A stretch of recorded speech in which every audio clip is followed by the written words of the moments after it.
You know, when we talk about the challenges our planet is facing, like the climate crisis and really various social issues, we usually look at them through a behavioral lens.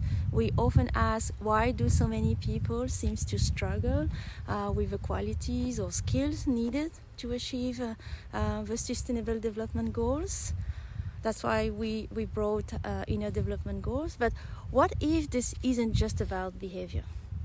What if at his heart, this whole issue is really a safety crisis?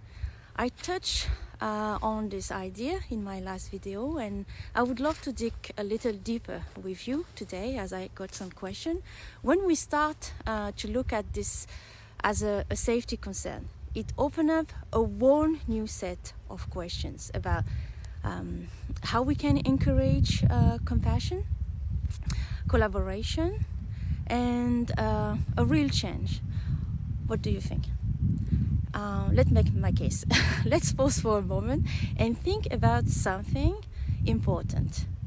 Why should we focus on safety rather than just behavior? And to illustrate that, imagine a powerful scene: a firefighter giving a water to a koala that's calm but immobilized. This moment perfectly captures what Dr. Stephen Porges calls immobilization without fear. I love it. It really shows that compassion isn't just an emotion.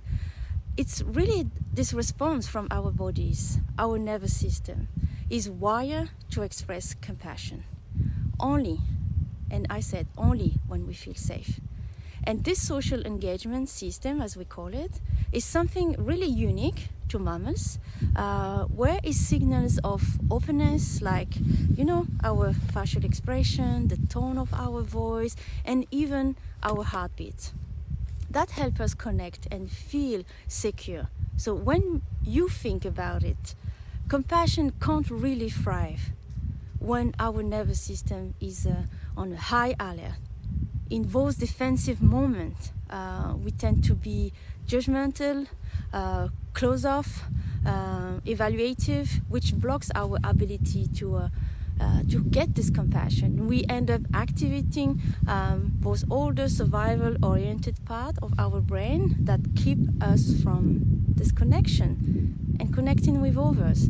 So here my question to you is, how does safety impact our ability to connect?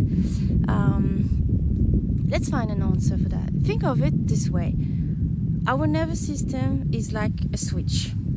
When we feel safe, actually our bodies are ready for connection and compassion. And when we really tune into one another, you might notice how our facial expression becomes softer and our voice warmer. It's like we are inviting each other into a shared space, like I felt at core.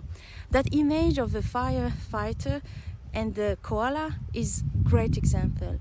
When there is a sense of safety, it opens the door for those caring moments, these micro moments. On the other hand, when we don't feel safe, our bodies go into defensive modes, think fight and flight, or even you shut down. This happens instinctively and often without us realizing it. It's a process called neuroception, and I explain it in one of my sessions. At that state, feeling compassion on just isn't possible because our nervous is too busy focusing on survival to make real connections. So that's why creating safety is so important. It lies the ground work for compassion to really flourish. So how can we tackle the climate crisis more effectively, I would say? So here is the thing. When we frame the climate crisis as a behavioral issue, it can come off as judgmental, almost like we are labeling people as a good or bad actors, like I said in my last video. But what if we looked at it as a safety crisis instead. And this perspective for me could help us focus on making environment both physical and psychological safe, where everyone feels secure and also enough to embrace change, because we have the capacity. So when we feel safe, it's foster cooperation, it builds resilience, and which is really essential for collective actions. And Dr. Porges has an amazing point, and he said compassion really thrives in safe conditions. So when our nervous system are open to connection, we can truly support and care for one another. So whether it's in our neighborhoods, workplace, or the broader society, prioritizing safety can help us all work together for the common good. So let's think about this together.